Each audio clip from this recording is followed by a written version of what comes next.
The Matrix is one of the greatest metaphors ever. Machines invented to make human life easier end up enslaving humanity. This is the most common theme in dystopian science fiction.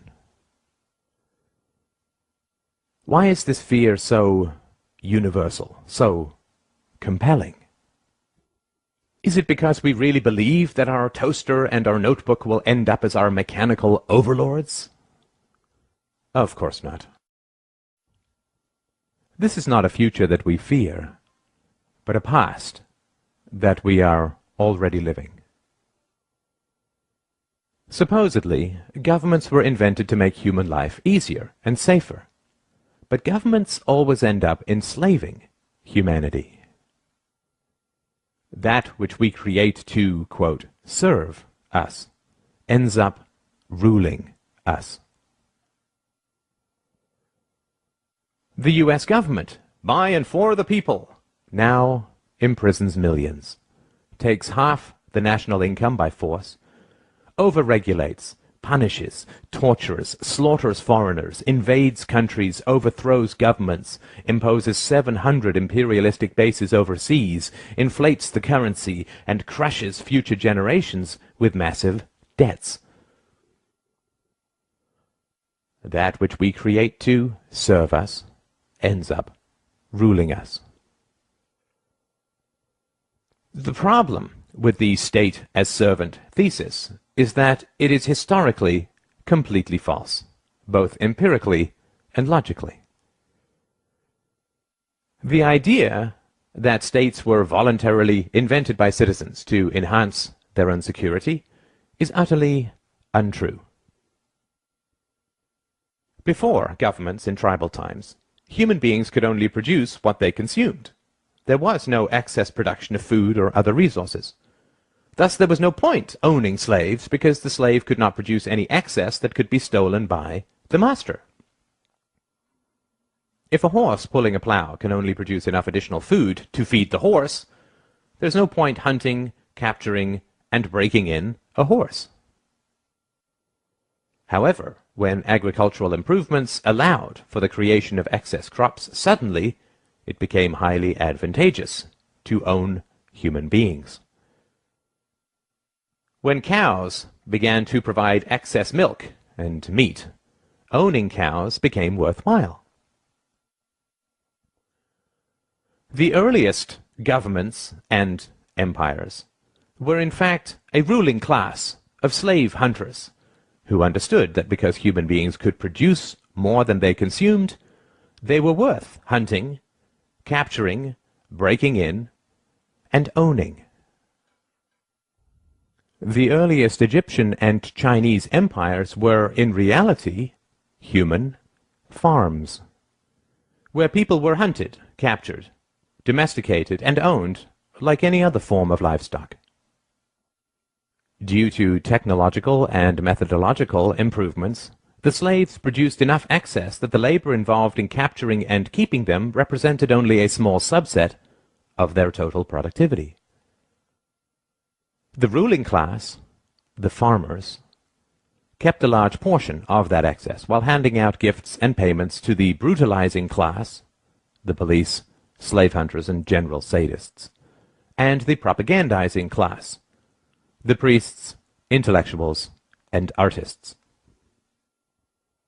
This situation continued for thousands of years, until the 16th to 17th centuries, when again massive improvements in agricultural organization and technology created the second wave of excess productivity. The enclosure movement reorganized and consolidated farmland, resulting in 5 to 10 times more crops, creating a new class of industrial workers displaced from the country and huddling in the new cities. This enormous agricultural excess was the basis of the capital that drove the Industrial Revolution.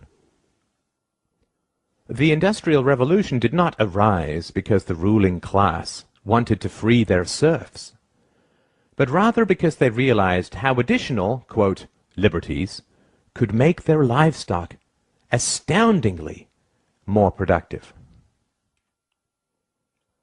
When cows are placed in very confining stalls, they beat their heads against the walls, resulting in injuries and infections.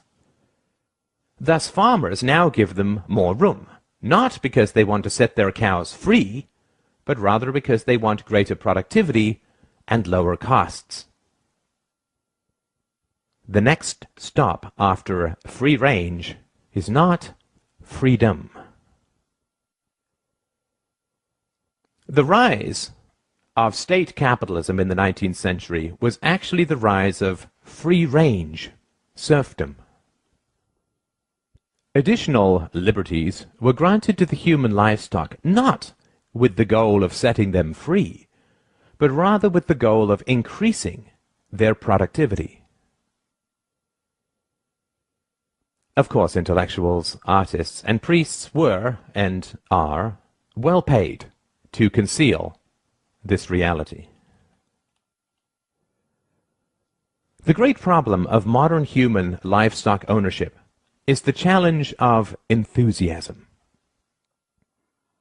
State capitalism only works when the entrepreneurial spirit drives creativity and productivity in the economy.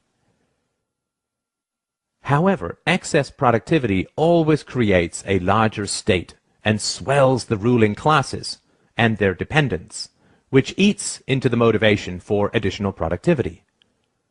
Taxes and regulations rise, state debt, future farming, increases, and living standards slow and decay.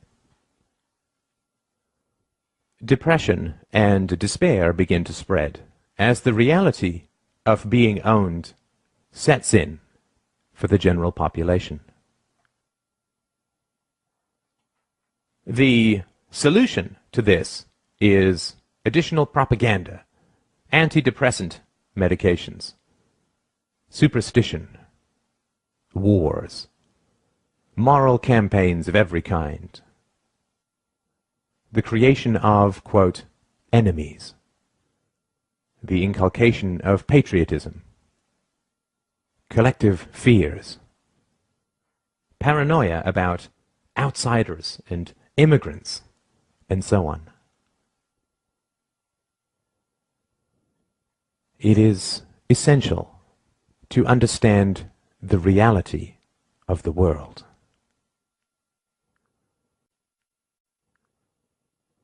When you look at a map of the world, you are not looking at countries, but farms. You are allowed certain liberties, limited property ownership, movement rights, freedom of association and occupation, not because your government approves of these rights in principle, since it constantly violates them, but rather because free-range livestock is so much cheaper to own and so much more productive. It is important to understand the reality of ideologies. State capitalism, socialism, communism, fascism, democracy. These are all livestock management approaches. Some work well for long periods, state capitalism, and some work very badly, communism. They all fail eventually because it is immoral and irrational to treat human beings as livestock. The recent growth of freedom in China, India, and Asia is occurring because the local state farmers have upgraded their livestock management practices. They have recognized that putting the cows in a larger stall provides the rulers more milk and meat. Rulers have also recognized that if they prevent you from fleeing the farm, you will become depressed, inert, and unproductive. A serf is the most productive when he imagines he is free. Thus your rulers must provide you the illusion of freedom in order to harvest you most effectively. Thus you are allowed to leave, but never to real freedom, only to another farm, because the whole world is a farm. They will prevent you from taking a lot of money. They will bury you in endless paperwork. They will restrict your right to work, but you are, quote, free to leave. Due to these difficulties, very few people do leave, but the illusion of mobility is maintained. If only 1 out of 1,000 cows escapes, but the illusion of escaping significantly raises the productivity of the remaining 999, it remains a net gain for the farmer. You are also kept on the farm through licensing. The most productive livestock are the professionals. So the rulers fit them with an electronic dog collar called a license, which only allows them to practice their trade on their own farm. To further create the illusion of freedom, in certain farms the livestock are allowed to choose between a few farmers that the investors present. At best, they are given minor choices in how they are managed. They are never given the choice to shut down the farm and be truly free.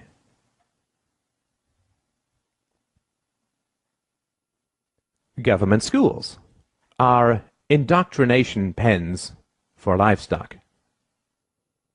They train children to, quote, love the farm and to fear true freedom and independence, and to attack anyone who questions the brutal reality of human ownership.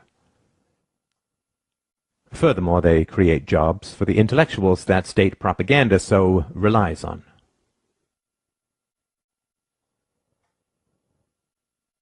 The ridiculous contradictions of statism, like religion, can only be sustained through endless propaganda inflicted upon helpless children.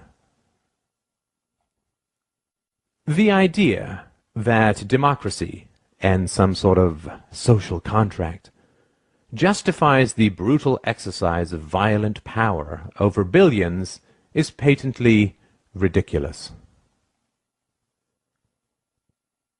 If you say to a slave that his ancestors, quote, chose slavery, and therefore he is bound by their decisions, he will simply say, if slavery is a choice, then I choose not to be a slave. This is the most frightening statement for the ruling classes, which is why they train their slaves to attack anyone who dares speak it. Statism is not a philosophy. Statism does not originate from historical evidence or rational principles. Statism is an ex post facto justification for human ownership. Statism is an excuse for violence.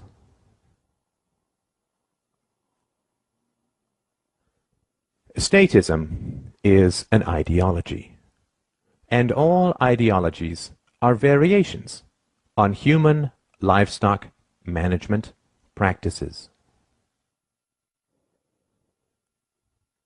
A religion is pimped out superstition, designed to drug children with fears that they will endlessly pay to have, quote, alleviated.